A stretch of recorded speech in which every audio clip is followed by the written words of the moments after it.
house was rocking and the folks yelling and howling when the much-awaited President Rodrigo Duterte made his way into the hall to greet and meet the hundreds of ecstatic Filipinos who came for his visit to the Tiger Republic.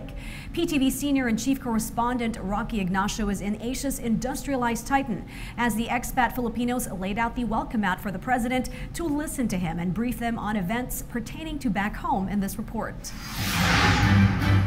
Ladies and gentlemen, the President of the Philippines, President Rodrigo Roa Duterte.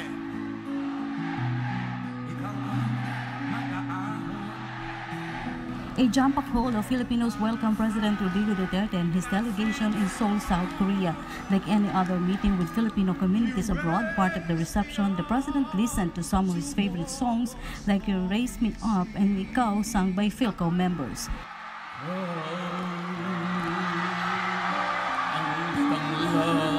Sa aking mundo, kabiyak nitong puso ko, wala may kahatimang sigli. In his meeting with the Filipino community, the president gave a brief report on the status quo back home, particularly in the fight against illegal drugs, criminality, welfare of OFWs, economy, and graft and corruption. So, to date, I have fired about 30. Yung mag-travel ng 21 times, punta ng Ottawa, punta ng Beijing, magpunta ng Brazil. Sabi ko, ma'am, bakit ka man masyadong malikot ang paa mo o ang ano mo? Makati ang... Sabi, explain to me. Climate change dito, conference, climate change. Climate change, climate change. 21 times. Climate change na yan. Tapos ang bagyo sa Pilipinas, palabas pa lang, pinupuwit naman ito isang bagong bagyo. So what have you achieved? You've wasted money. Lahat na nag-travel, more than 10, tinanggal ko sa gobyerno. The president discussed with them the labor agreement with the Kuwaiti government where all his requests for the safety of OFWs there were granted by the leadership. President Duterte also apologized for the harsh language he said before and said he wants to visit Kuwait to thank its government. And I'd like to even to thank the government of Kuwait.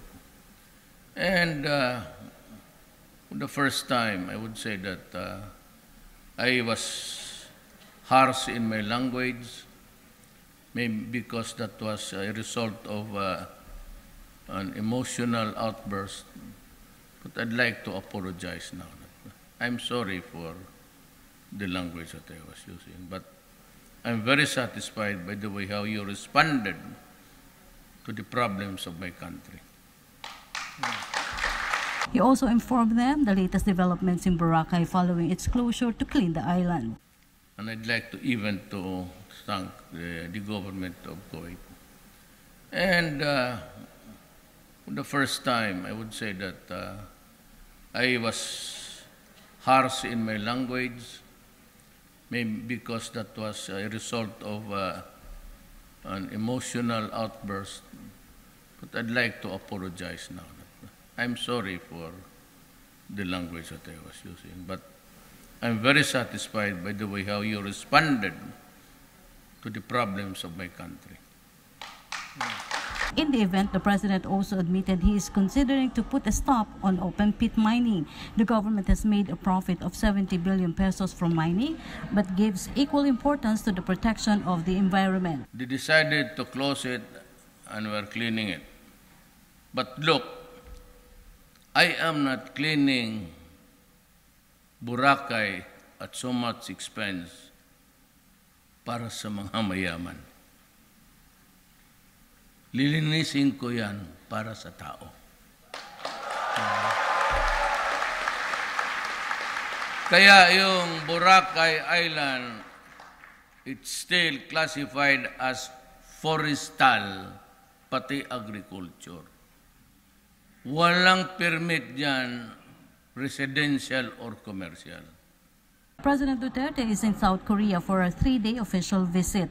One of the reasons for the visit is to check with its government for possible procurement of helicopters. Meantime, Filipinos here thank the president for ensuring the safety of loved ones back home against the dangers brought by illegal drugs. Rocky Ignacio for The Nation.